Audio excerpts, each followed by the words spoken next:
Bonjour à tous, c'est Deka. Aujourd'hui, je vous retrouve pour vous parler de l'IA, et précisément d'Alpaca, qui est une IA qui permet de générer, mais aussi de transformer des images.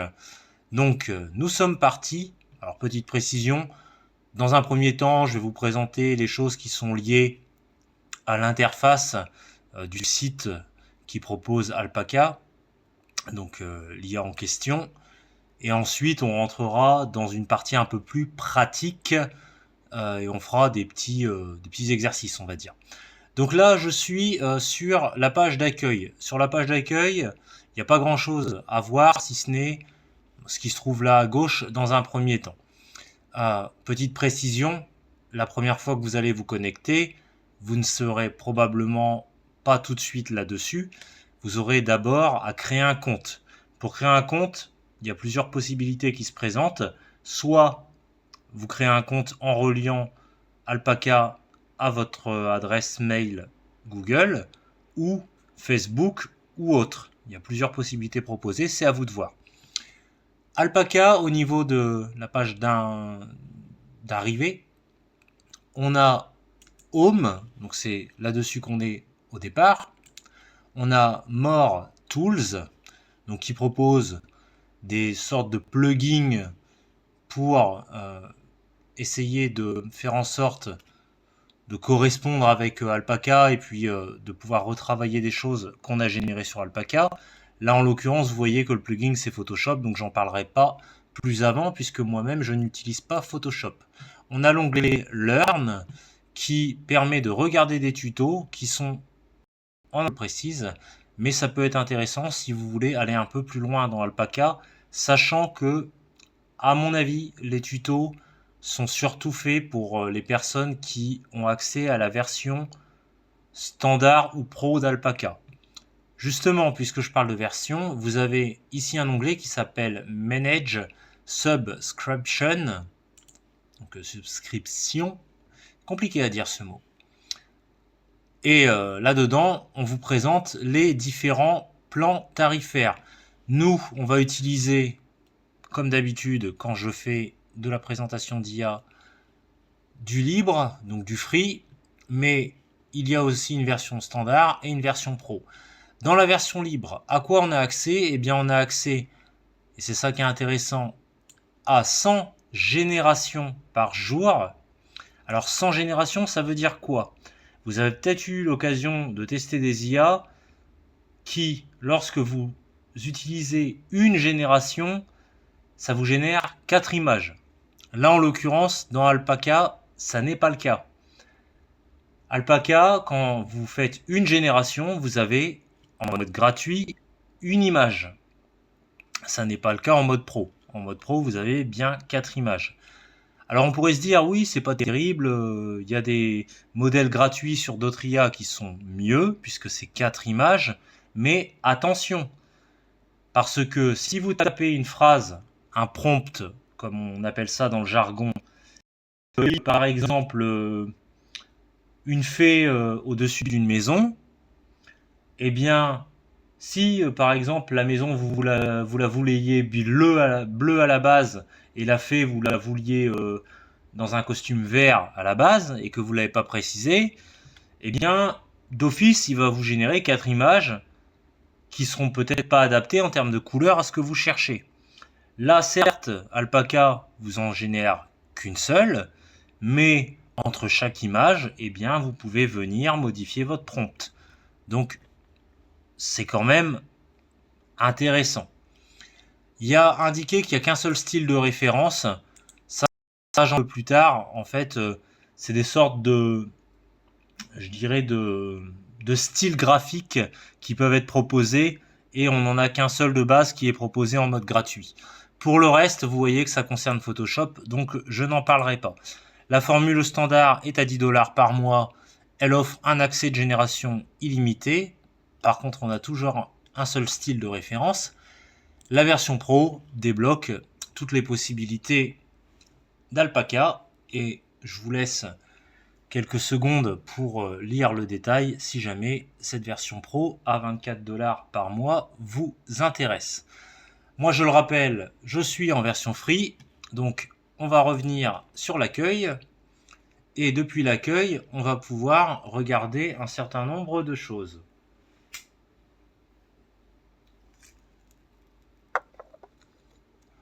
En fait, on va depuis l'accueil aller sur la droite et créer sur Start Creating. Donc démarrer la création, le fait de créer. Ça nous ouvre cette fenêtre. Elle propose plusieurs choses. La première, c'est le fond que vous allez intégrer derrière l'image que vous allez potentiellement importer. Je dis importer parce que vous pouvez générer des images seulement à partir de texte, mais vous pouvez aussi créer des images à partir d'une référence, donc d'une image que vous avez intégrée au préalable. Ça peut être par exemple un dessin que vous avez fait, vous l'intégrez et vous demandez à l'IA de venir le retoucher. Alors, le dessin il occupe toute la page, eh bien ça va venir prendre tout l'espace. Donc si vous mettez par exemple white canvas, donc un fond blanc, eh bien il sera recouvert par l'intégralité de votre image. Si votre image par contre n'occupe pas toute la page, eh bien vous aurez du blanc derrière si vous prenez white canvas. Par contre, si vous ne mettez rien, vous aurez eh bien ce qu'on appelle un canal alpha, à savoir de la transparence derrière votre image. Ça ne sera vrai que dans cette zone-là à gauche. Pour la zone de droite, je vais vous montrer après, Alpaca aura toujours tendance à vous générer un fond. Là, vous avez des catégories. Et vous voyez qu'en dessous, les images à bouche, quand je clique dessus, c'est des catégories dans lesquelles classer différents types d'images. Et vous voyez que vous pouvez faire défiler les images. Ça, en fait, c'est des modèles. C'est des projets types, des projets que vous propose Alpaca qui peuvent vous aider si vous n'avez éventuellement pas d'idée. Nous, on va partir sur un blank canvas, c'est-à-dire un canevas vide, à partir duquel, donc on a un canal alpha, on va pouvoir tout à l'heure intégrer une image. Je dis tout à l'heure parce que dans l'immédiat, on va faire du texte. Mais avant de faire quoi que ce soit, j'aimerais vous parler quand même de quelques paramètres que vous allez retrouver dans Alpaca. Sur la gauche, vous avez l'icône de cette sorte de lama qui finalement n'est ni plus ni moins que le logo d'Alpaca. En dessous, vous avez certains icônes. Donc là, on a la flèche, c'est la flèche de sélection. Ensuite, on a un crayon, une gomme, un éditeur de masque et un pot de peinture. Ces outils-là, c'est des outils classiques qu'on retrouve dans les logiciels de dessin numérique et de graphisme. Là, autant vous dire qu'ils sont extrêmement limités. Donc, si vous avez du dessin à faire ou des retouches même à faire sur votre image, faites-les dans votre logiciel. Il y a plein de choses gratuites. Moi, en gratuit, open source, j'utilise Krita ou The Gimp, voire les deux. Je mixe les deux selon le besoin. C'est suffisant. Nous, ce qui va nous intéresser dans ces outils, c'est surtout là l'outil d'import qui va nous permettre d'intégrer une image. On verra ça tout à l'heure. J'ai préparé 2 images à cet effet. Cet outil-là, je vous avoue, je ne l'ai jamais utilisé. On a les outils pour annuler et rétablir. Et puis, on a l'outil poubelle quand effectivement on veut jeter quelque chose qui se trouve ici sur la partie gauche. Hein, ça n'effacera pas ce qui se trouve sur la partie droite. Ce qui se trouve sur la partie droite, c'est ce que vous allez générer. Et ça sera automatiquement effacé à chaque fois que vous allez faire une nouvelle génération. En tout cas, en mode gratuit. On va aller là dans le panneau de droite. Vous allez voir que ici, on a les layers, donc c'est les calques. Et à côté des calques, on a l'historique. Dans l'historique, quand je vais générer quelque chose, il va y avoir ce que j'ai généré qui va apparaître. Mais vous ne pourrez pas remonter l'historique. Je pense que ça doit être possible en version pro, mais en version gratuite, l'historique, ça ne conserve que la dernière génération que vous avez faite. Le dernier paramètre, ça vous ramène sur les brouillons. Donc les layers, ils apparaîtront au fur et à mesure quand on va générer. Puisque je suis dans cette partie droite, autant continuer. Ici, on a l'icône setting. En fait, c'est ni plus ni moins quelque chose qui vous permet de fermer cette fenêtre. L'icône modèle, j'en parlais tout à l'heure, puisque effectivement, en format gratuit, le seul modèle qui est disponible, c'est le Chroma MK2. Donc c'est un type de modèle. Il y a d'autres modèles disponibles, concept art, science-fiction et pixel art, mais ces modèles-là ne sont disponibles que sur les versions payantes. Le ratio aspect, donc la taille en termes de ratio, nous on est en square, donc en fait c'est un carré concrètement qui fait 1024 pixels de haut par 1024 pixels de long. Donc soit vous importez une image qui a déjà ces dimensions de base, soit vous avez dessiné quelque chose qui a une extension et vous pouvez éventuellement le retoucher dans un logiciel comme Inkscape pour le redimensionner. Favorisez Inkscape parce que Inkscape, vous pourrez vectoriser et déformer votre image sans altérer sa qualité, puisque vous allez transformer votre dessin matriciel, qui est constitué de pixels, en vecteur.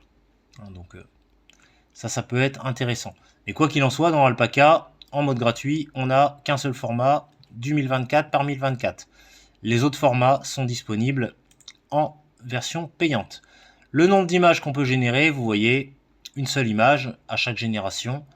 À partir de la version Pro, on est en capacité de générer 4 images par génération.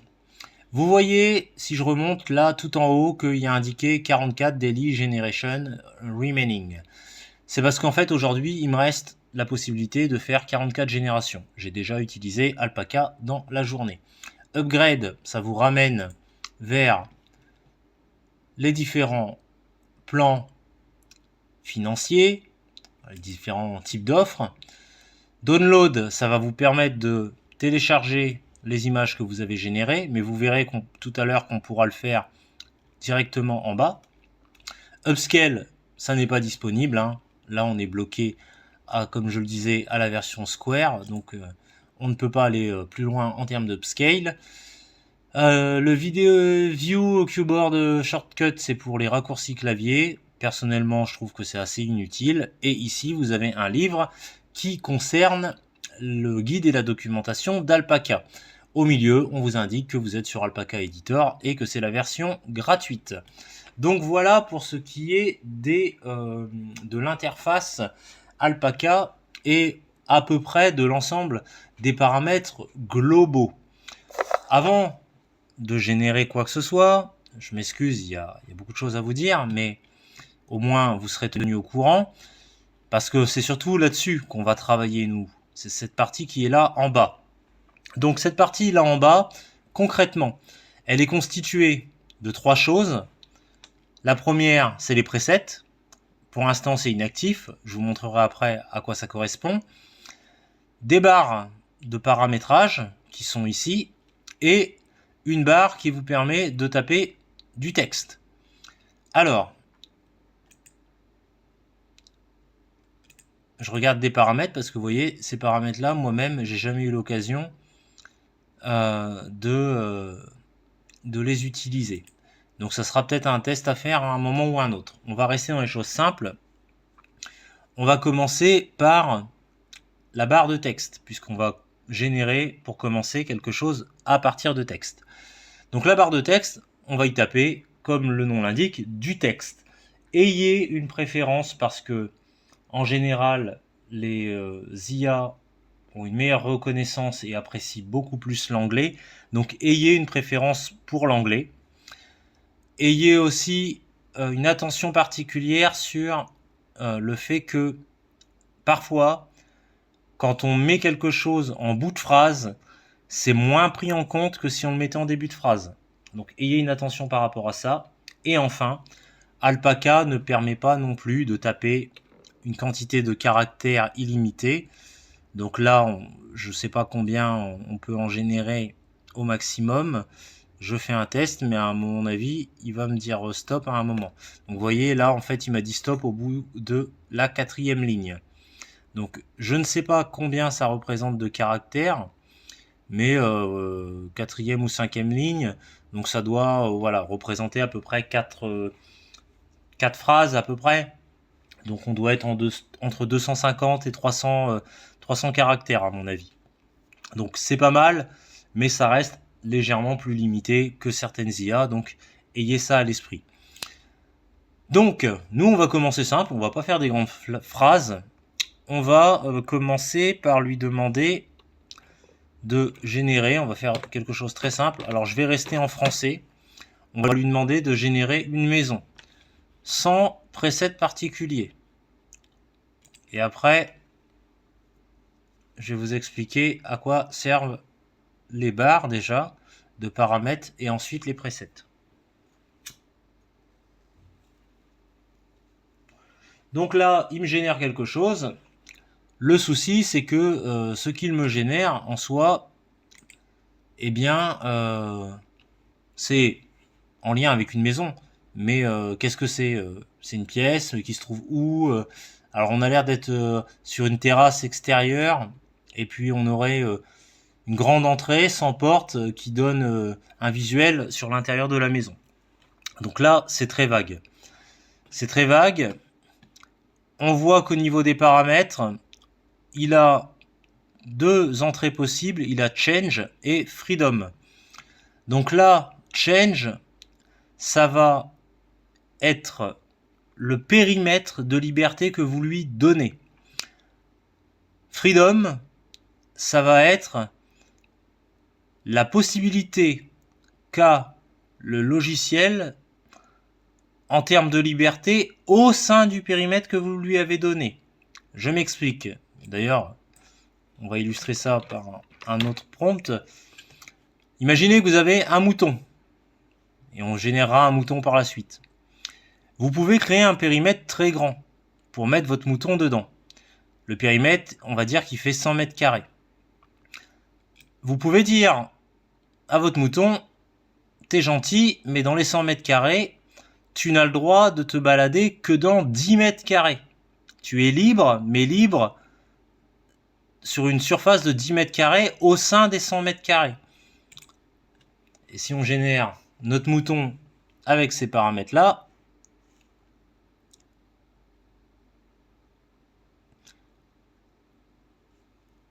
on a ça.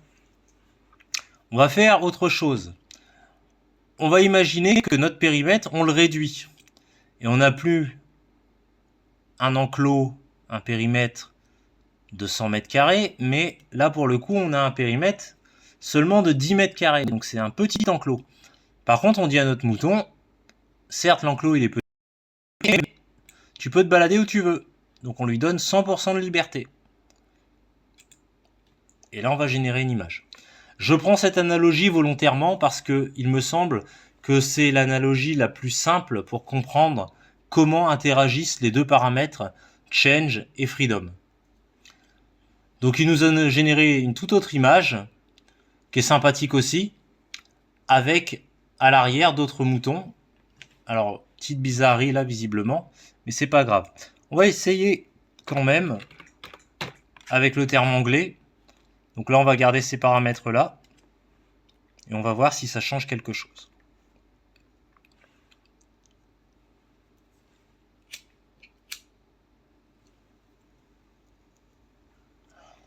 Alors, je pense que j'ai fait une erreur. Le mouton, ça doit s'écrire sheep avec 2 E, je crois. Parce qu'effectivement, avec un I, c'est un bateau. Cette fenêtre apparaît parce que, vous voyez, j'ai dépassé les 40 générations. Là, je vais arriver dans la 39e. Donc, il me dit, attention, voilà, si vous voulez utiliser Alpaca, il existe une version avec génération illimitée. Donc, vous pouvez aller voir nos offres. C'est un peu ça qu'il nous propose. Donc là, vous voyez qu'avec Sheep, il nous a aussi généré des choses un peu différentes. Alors, un peu bizarre, hein, vous voyez, pour le mouton qui est ici et qui a une sorte de tête très étrange. Quoi qu'il en soit, ça fonctionne aussi en anglais, donc il n'y a pas de souci. On va s'arrêter là pour les moutons. Ça m'a permis de vous expliquer le change, on va aller ici. Ici, on a quoi? On a une barre qui vous renvoie à plusieurs paramètres préprogrammés. Et en fait, ces paramètres-là, je vais essayer de vous les expliquer rapidement. C'est des paramètres qui vont vous donner des résultats assez différents. Quand on est en mode texte,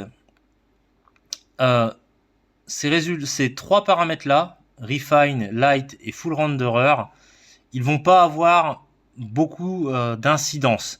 La seule incidence, c'est que ici, avec Light, on va avoir une image où les lumières sont plus travaillées. Full Renderer, on va avoir en général un rendu un peu plus 3D. Et à partir du moment où on va passer en Creative Renderer, vous voyez que la barre de Freedom elle va augmenter. À partir de ce moment-là, vous allez lui donner de la liberté. Donc il va commencer peut-être à s'écarter un peu du texte que vous lui avez donné. Légèrement. Et en Wild Renderer, là, il a la possibilité de s'écarter beaucoup plus. Donc vous allez peut-être tomber sur des trucs particuliers. Je vous le dis, parce que pour avoir fait le test et avoir eu de mauvaises surprises, j'ai voulu essayer avec un truc un petit peu sympa, un petit peu mignon, précisément une fée. Alors si vous tapez Fairy en anglais, ça va à peu près, mais si vous tapez fée en français, vous risquez d'avoir des résultats légèrement problématiques. Des personnages presque dénudés. Donc je ne ferai pas le test ici. Ici, on va prendre un animal, on va lui dire, et on va le mettre en anglais, elephant. Donc, en Refine,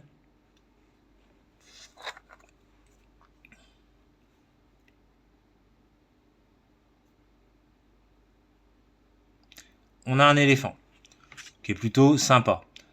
En Light, on va avoir quelque chose avec un rendu peut-être un peu mieux en termes d'éclairage. Ça sera peut-être pas flagrant. Alors, je vous l'ai pas montré, c'est l'occasion. Pour télécharger une image depuis le bas, vous pouvez aller ici, vous cliquez sur les trois points. Vous pouvez télécharger soit uniquement l'image qui est à droite, soit l'intégralité de ce que vous avez à l'écran. Donc l'image de droite et l'image de gauche. Là, il n'y en a pas en l'occurrence, mais quand il y en a une, vous pouvez télécharger l'intégralité. Alors ce qui est pas mal aussi avec Alpaca, c'est que quand vous téléchargez une image et que vous avez rentré ici un texte, un prompt, eh bien l'image que vous téléchargez, elle est nommée avec dans son nom le prompt que vous avez tapé. Alors s'il est trop long, vous n'aurez pas tout. Vous avez tapé éléphant volant sous la nuit étoilée, eh bien vous aurez ça. Et ce qui est intéressant aussi, c'est que vous aurez aussi indiqué le taux de change et le taux de freedom. Donc ça vous permet, si vous voulez réessayer de refaire des générations et que vous vous rappelez plus qu'est-ce que vous aviez tapé et quels paramètres vous aviez mis, et bien en fait vous pouvez les retrouver dans votre image précédente. Donc ça peut être bien parfois à la rigueur limite de même pas renommer les images mais de les garder telles quelles. Comme ça au moins vous savez comment vous avez fait pour les générer la première fois. Donc on va passer en full renderer.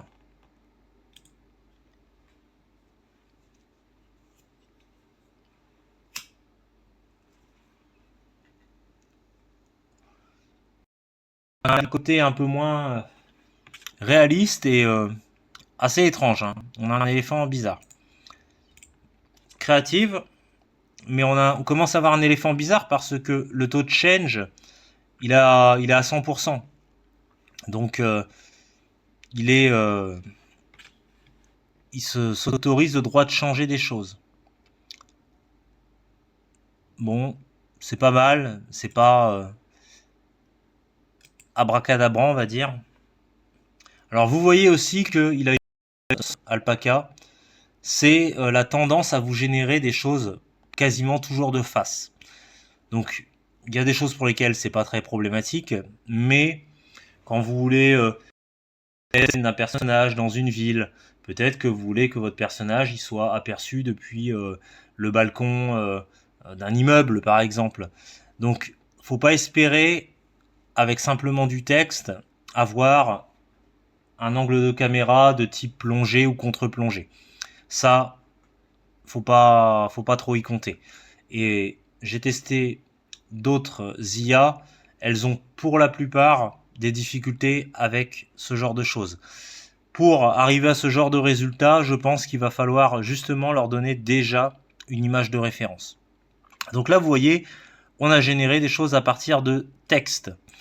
Et ça nous permet de voir de quoi est capable en génération pure Alpaca. On va passer maintenant à une génération à partir d'une image. Alors, je vous montre quand même, on a la possibilité de drag and drop, donc de prendre l'image de droite et de la mettre à gauche. Quand on met l'image à gauche, vous voyez qu'ici, dans la fenêtre de droite, layer, il y a des choses qui sont apparues. Donc on a quoi? On a trois trucs. On a notre layer 1 qui n'est ni plus ni moins que notre canal alpha. Et puis en fait, il vous génère deux fois l'image, une fois en tant que calque et une fois en tant que, je considère que c'est un téléchargement, une fois en tant qu'image web. Alors web, c'est WebP précisément. C'est un format qui est devenu de plus en plus courant sur Internet, on le voit de plus en plus. Donc si vous voyez ce format-là, ne vous étonnez pas, c'est un format qui est apparu il y a quelques temps. Ce format-là, je sais que il peut être ouvert assez facilement avec The Gimp. Donc voilà, pour la petite info. Donc on drag and drop notre éléphant, et vous voyez, ça crée des choses. Les choses qui sont à droite, on peut les supprimer. Hein. Vous voyez, on peut cliquer sur les trois petits points, on peut delete, on peut mettre au premier plan, en arrière-plan. Là, je supprime ce genre de choses. Donc là, j'ai mon éléphant. Je vais importer une de mes images par-dessus. Donc je vais importer un de mes dessins. Là, il me dit que mon dessin, il n'est pas à la bonne taille. Donc soit je l'importe avec les paramètres du Canva d'Alpaca ou à sa taille originale. Je vais l'importer à sa taille originale parce que, en soi, effectivement, il n'est pas à la bonne taille, mais c'est parce que j'avais laissé de l'espace en haut. Donc vous voyez, si je le bouge, j'ai même pas besoin de le redimensionner. Ça se passe très bien. Quoi qu'il en soit, là j'ai mon éléphant derrière. Donc mon éléphant, comme je vous l'ai montré au préalable, eh bien je vais aller dans Layer et je vais le cacher. Vous voyez. Donc là, j'ai un dessin qui volontairement n'a pas de couleur. Donc il est complètement transparent. Il y a du vide à l'intérieur, mis à part là pour le chapeau où la couleur est remplie.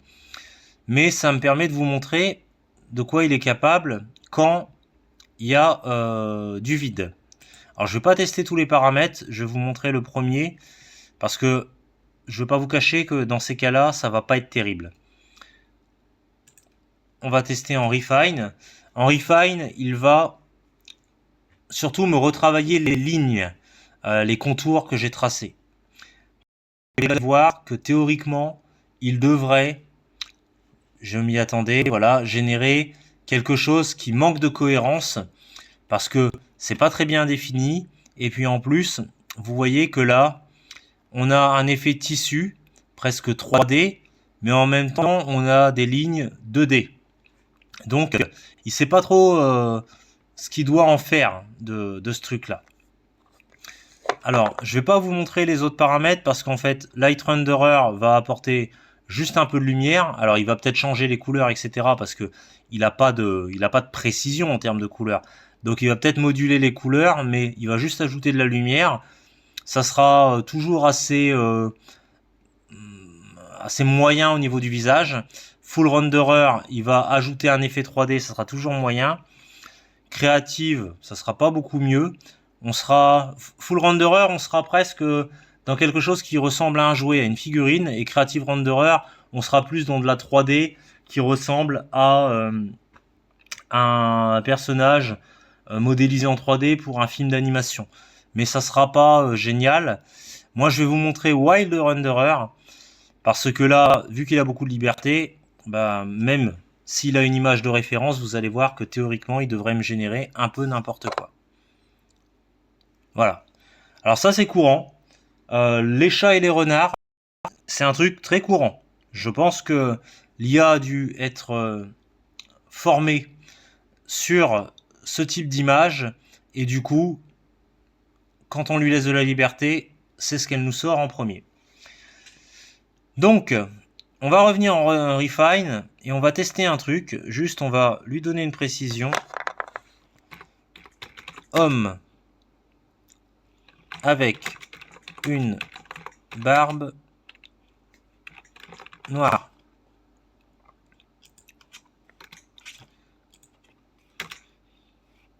Virgule. Un chapeau. Virgule. Des lunettes. Virgule. Un costume bleu. Virgule. Une chemise jaune, virgule, qui se balade dans une ville. Une église en arrière-plan. Donc je fais ça pour voir de quoi il est capable avec ces paramètres-là. On reste en refine. On lance le prompt. Donc il y a toujours un petit temps de génération. Alors ça arrive des fois que ça plante. Malheureusement, quand ça plante, ça vous coûte quand même un crédit. Mais honnêtement, c'est relativement rare. Alors là, il a compris un certain nombre de choses, mais vous voyez qu'il est quand même un petit peu à l'abandon, parce qu'il ne sait pas ce qu'il doit faire entre le texte et le dessin. Du coup, il vous mixe les deux. On va pas tester le light, on va directement aller en full, puisque c'est un paramètre qui augmente le taux de change sans accorder de liberté. Donc, on va regarder. Alors là, il est déjà dans quelque chose de très réaliste, on va dire, mais si vous êtes attentif, vous voyez qu'il est pas encore sûr de ce qu'il doit faire. Là, il y a un bout de main qui apparaît, et puis là, si on regarde bien, finalement, la chemise qui commence en jaune se finit en noir, et on a des bouts de jaune qui ont conservé la forme des pieds de notre personnage qui apparaissent. Et si vous êtes attentif, il sait pas trop vraiment différencier la chemise, parce que même cette partie-là, c'est encore bleu, donc c'est assez imprécis. On va lui donner un peu de liberté créative. On va voir ce que ça nous génère. Alors c'est déjà un petit peu plus propre. Alors il a une tendance à créer des vestons. Ça je m'en suis aperçu. Il a une tendance à créer des vestons quand on lui demande de créer un costume. Donc dans sa base, je pense qu'il a pareil été formé sur une base de données où costume, ça inclut nécessairement le petit veston. Autre chose qu'on peut remarquer, c'est qu'on est encore une fois toujours de face. Vous voyez, l'arrière-plan, alors ça a l'air d'être une église derrière, mais se balade en ville, mais toujours cet angle de caméra. Donc, vous voyez, on n'est pas sur des images qui font preuve d'une grande innovation d'un point de vue scénique et d'un point de vue photographique, quoi. On va le mettre en wild, donc là on va lui donner beaucoup de liberté.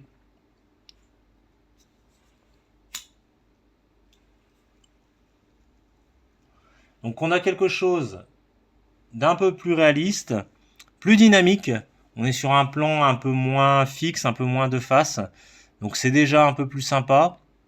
Alors on voit qu'il y a une forme de détourage, que le personnage s'intègre pas totalement à l'arrière-plan. Ça se sent quand même bien.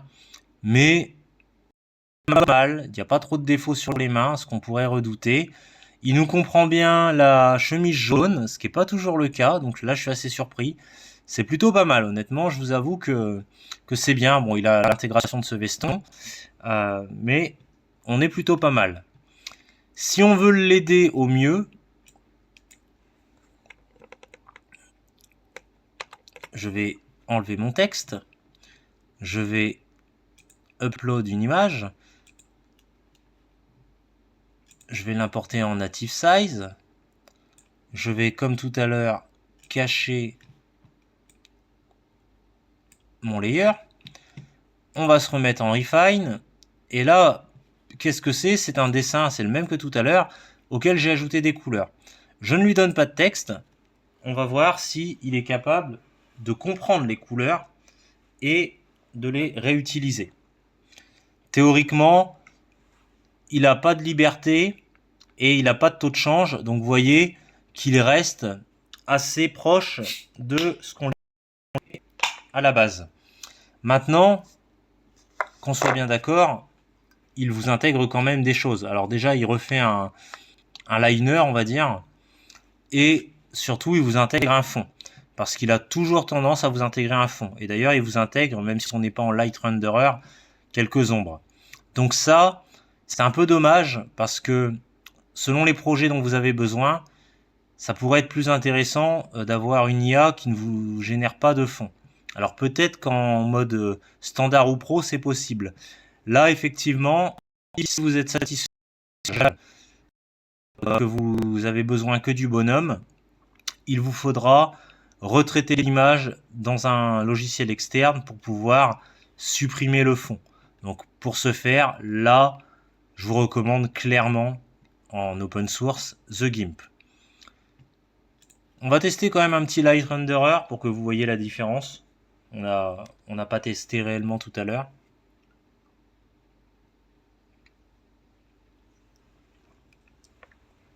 Donc vous voyez que la différence, elle n'est pas extrême. Le personnage est légèrement parce que justement il y a une lumière qui est apposée. Et puis les ombres ont changé. D'ailleurs, on ne sait pas trop d'où, parce qu'elles ne sont pas forcément toujours très cohérentes, mais les ombres ont changé. En passant en full, je peux vous le dire dès maintenant, il va y avoir, à mon avis, à coup sûr, une transformation de l'ordre de la 3D qui va donner sûrement un effet un petit peu figurine, un petit peu joué. Et là, il est fort possible qu'au niveau des mains, on ait des sortes de démarcation comme si le jouet était articulé. Pour avoir fait plusieurs tests au préalable, c'est en général ce qu'il se passe. Vous voyez, on est clairement dans ce que je vous prédisais. Et d'ailleurs, je vous en ai pas parlé, mais j'aurais pu le prédire aussi. Vous voyez qu'on a l'impression que c'est un jouet qui est peint, puisqu'on a limite au niveau de la chemise, les deux parties de la chemise qui sont faites comme si elles étaient peintes. Alors là, je vous avoue que j'ai déjà eu des résultats moins bons que ceux-là. C'est plutôt pas mal. Alors si on regarde dans le détail, de toute façon, en IA, dès l'instant où on regarde dans le détail, on s'aperçoit que c'est jamais parfait. Hein. Si on regarde dans le détail, on voit qu'au niveau des doigts, il y a des bizarreries. Hein. Là, ici et ici. Il y a potentiellement une petite bizarrerie là au niveau de l'œil.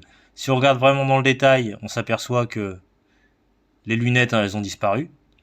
Alors j'avais pas fait attention si elles étaient là en refine et en light. Mais là, clairement, elles ont disparu. On le voit clairement. Alors il me respecte quand même assez bien les couleurs, si ce n'est sur la chemise qu'il a commencé à changer. Alors c'est vrai qu'on est sur un mauve qui tire sur le gris. Donc à la limite, on peut encore pardonner. Et il m'accentue vachement la pomme d'Adam. Il me l'accentue comme un trou. Alors qu'on voudrait plus qu'il la comprenne comme une proéminence.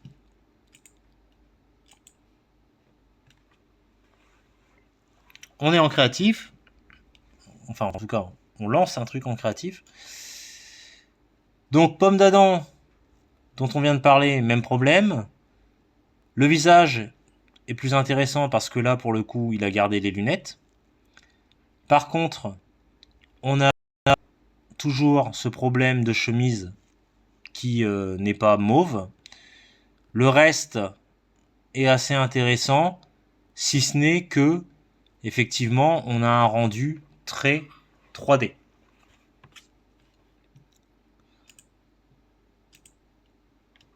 On va le mettre en wild. Là, il a de la liberté, donc il pourrait très bien nous faire n'importe quoi, et effectivement, il nous fait n'importe quoi. Donc vous voyez qu'à Wild, dites-vous que si votre dessin n'est pas accompagné d'un texte, il y a de fortes probabilités qu'il vous fasse quelque chose qui ne correspond pas. Donc là, on va refaire la même chose, et on finira par ça. On va faire tous les paramètres quand même.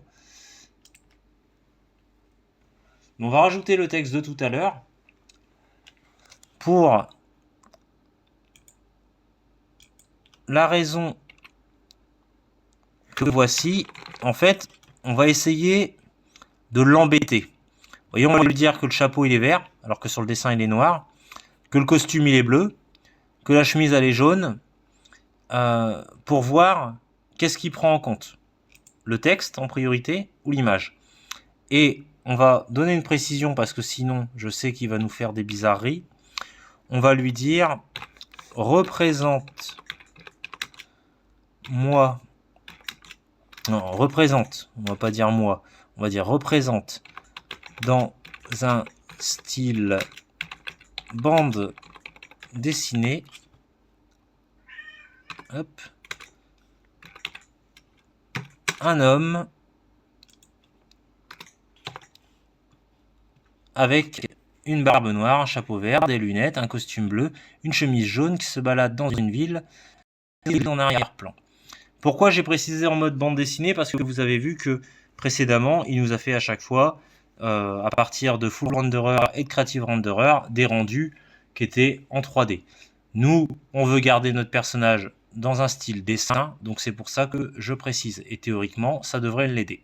Donc on lance une génération en Refine, qui ne devrait pas être folle, mais qui devrait être quand même mieux que sans texte. Ça devrait être moins grossier. Alors non seulement c'est moins grossier, mais vous voyez que tout à l'heure en Refine, il n'était pas capable de générer une image en arrière-plan. Même tout à l'heure, quand j'avais mis le personnage sans les couleurs, avec du texte, en Refine, il me générait rien. Il me générait un fond uni. Là, il commence à me générer une ville. Donc, c'est déjà pas mal. Alors, vous voyez que la ville, on retrouve les couleurs qui sont définies ici. Hein. Donc, je pense que, ne sachant pas, eh ben, il utilise ce qu'il y a dans le texte. Donc, du bleu parce qu'on parle de costume bleu, du jaune parce qu'on parle de chemise jaune, et du vert parce qu'on a parlé de chapeau vert. Alors, il y a un peu de rouge là au fond. Donc là, je pense qu'il s'est donné une certaine liberté. On va tester en light.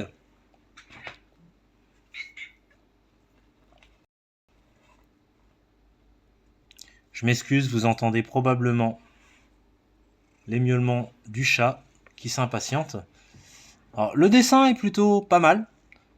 En tout cas, j'aime bien le tracé. Il n'y a pas trop de bizarreries. Bon, légèrement, là, le doigt de la main gauche pourrait être un peu plus propre. Mais c'est léger. Le côté barbe lui a fait rajouter une sorte de micro-pilosité au niveau du cou. C'est intéressant. C'est la première fois que je vois ça, honnêtement. Donc, c'est la première fois que je le vois générer quelque chose comme ça. Donc, c'est intéressant. Alors, par contre, au niveau des couleurs, ce qui est intéressant, c'est que, bon, le mauve de la chemise a disparu, mais il ne l'a pas remplacé par le jaune de la chemise qui est indiqué dans le texte. Par ailleurs, le vert, il n'est pas appliqué au chapeau. Il est appliqué à l'arrière-plan. Mais l'image est plutôt intéressante au point que, je vous avoue, j'en profite, je vais la télécharger. Donc voilà. Et un petit full renderer. Donc, je lui ai demandé de me garder un dessin en mode bande dessinée. Mais on n'est jamais à l'abri qu'ils me mettent un peu de 3D quand même. Hein. Donc voilà. Là, qui est assez sympa. Moi, ça me rappelle le style de certains fluides glacials. Donc c'est des choses en magazine qui est assez ancien, mais qui continue toujours d'être publié. Et ça me rappelle surtout une bande dessinée deux bandes dessinées. Je n'ai plus le nom de l'auteur, mais une bande dessinée qui s'appelait Mammouth et Piston et une bande dessinée qui s'appelait Little Kevin. Et je trouve qu'on est dans un style qui pourrait s'y prêter. Donc celle-ci est plutôt pas mal aussi. Je pense que je vais la la récupérer aussi, parce que je la trouve plutôt sympathique, et je trouve que le fond vert rend bien avec l'image. Alors encore une fois, là, si on s'attache au visage, ça a quand même un peu changé, on a des yeux très plissés, etc. Il ajoute le côté jaune aux lunettes, ce qui n'était pas forcément nécessaire. Le costume est bien bleu. Par contre, vous voyez, bon, du jaune sur la chemise, mais on n'a pas intégralement la chemise en jaune, hein. On a quelque chose d'un peu mixte, on va dire. Et le chapeau est toujours noir, alors qu'il devrait, théoriquement, comme indiqué dans le texte, être vert. On lui donne de la liberté, on va en créative, et on va voir qu'est-ce qu'il nous propose. Alors là, il nous propose un mixte. Un mixte de dessin et de réalisme. Alors honnêtement, moi je suis pas fan. Je suis pas fan du fait de mixer les deux. Le personnage est sympa, mais je trouve que ça s'intègre. On va voir si c'est récurrent. Je vais pas changer de paramètres. Je vais refaire une génération avec ça. Et là, ouais, visiblement, il est à n'appliquer que ça au niveau du personnage. Alors, je fais un test. Je vais rajouter.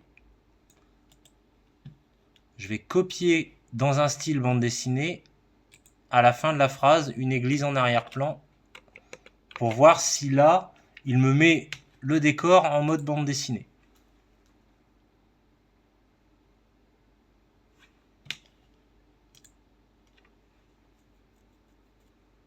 Non, vous voyez, il le prend pas en compte, le décor est toujours en mode réaliste. On va tester en wild. Donc là, il va avoir beaucoup de liberté. Alors toujours un personnage de face, hein, comme vous voyez, il n'est pas très, imaginatif, hein. Alors là, il me crée le personnage en mode réaliste directement. Il a, il a, euh, il a plus d'attache, on va dire, par rapport au texte qui lui dit de créer quelque chose en mode bande dessinée. Alors le personnage est sympa. Le personnage est sympa, il fait un petit peu dandy. S'il était en mode dessin, euh, il pourrait être encore plus sympa. Alors, ce qu'on pourrait faire, on va le faire tout de suite, c'est récupérer cette image-là et de lui dire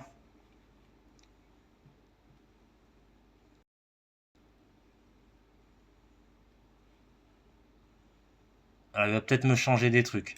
On va tester de lui demander de me refaire la même chose en bande dessinée.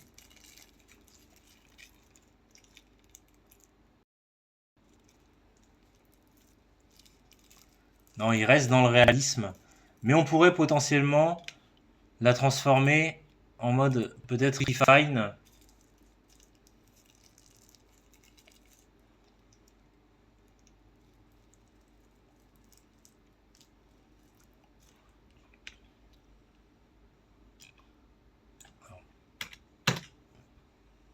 On va essayer en mode refine pour essayer d'avoir le rendu BD. Alors, il n'a pas l'air de vouloir. Il n'a pas l'air de vouloir du tout. On va éventuellement voir si en full renderer il l'accepte mieux.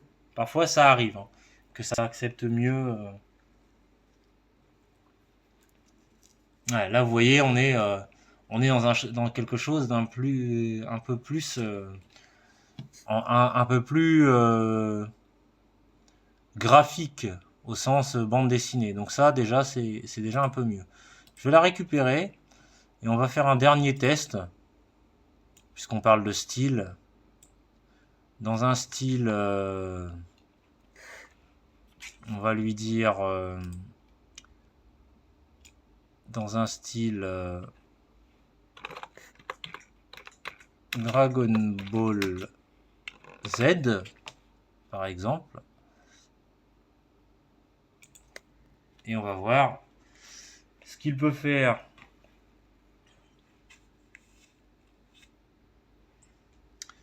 Ah oui, c'est très particulier. Alors là, il remet du volume. On va tester en refine pour voir si il repasse sur un mode BD. Ah non, hein, il reste dans le volume. Hein, il s'écarte pas trop du modèle. On va tester en créatif. Et puis on finit par un Wild Renderer. Ça vous aura permis de voir un certain nombre de choses concernant Alpaca.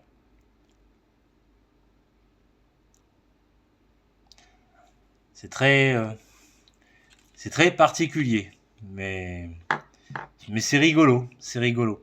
Je pensais qu'il allait vraiment dans un style manga.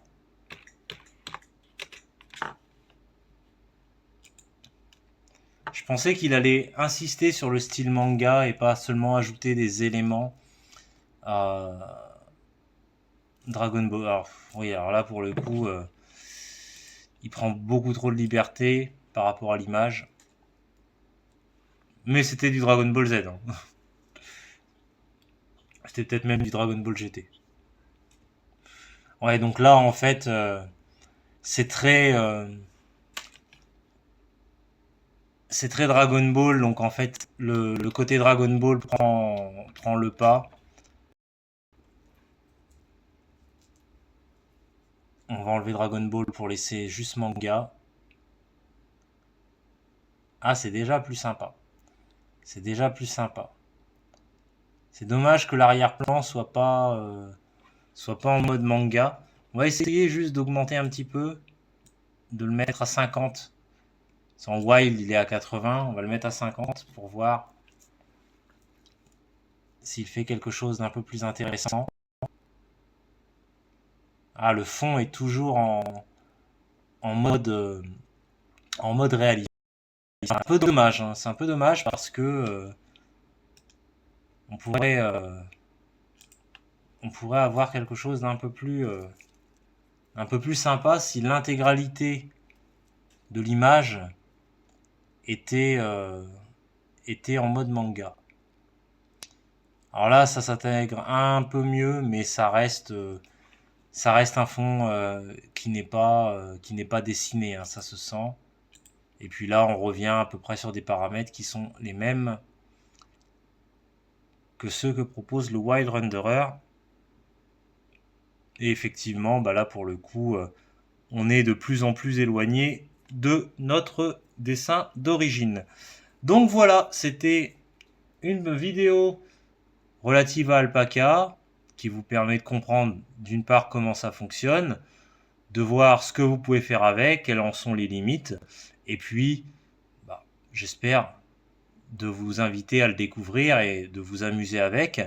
Alors là, vous voyez que on a fait pas mal de choses. Il me reste encore 3 générations que je n'utiliserai pas aujourd'hui. Et demain, je serai revenu au compteur maximal à 100 générations. Donc 100 générations, même si ça ne génère qu'une image à la fois, c'est plutôt pas mal. Et vous avez vu que parmi tout ce qui est généré, on n'a pas besoin de toute façon de tout garder. Alors, ayez quand même à l'esprit que ces images-là, elles ne sont pas stockées sur Alpaca, donc si vous ne les téléchargez pas, elles sont perdues. Donc pensez quand même à les télécharger si ce que vous générez vous plaît. D'autre part, ayez aussi en tête que ce que vous générez est privé. Il y a des IA qui génèrent pas mal de choses auxquelles vous avez accès même 2, 3, 4 mois après. Vous avez une sorte de bibliothèque qui répertorie tout ce que vous avez fait sur l'IA. Mais le plus souvent, ces IA-là, elles génèrent des choses qui sont publiques. Donc en fait, ce que vous avez généré peut être vu et récupéré par d'autres personnes. Là, avec Alpaca, ça n'est pas le cas. Tout est privé et vous pouvez aller jusqu'à en faire une utilisation commerciale. C'est indiqué dans la licence d'utilisation. Je vous invite quand même à lire par vous-même la licence d'utilisation et les termes du contrat. Mais moi, pour y avoir jeté un œil, Alpaca permet une utilisation commerciale, ce que ne permettent pas toutes les IA. Donc voilà, j'espère que vous aura plu.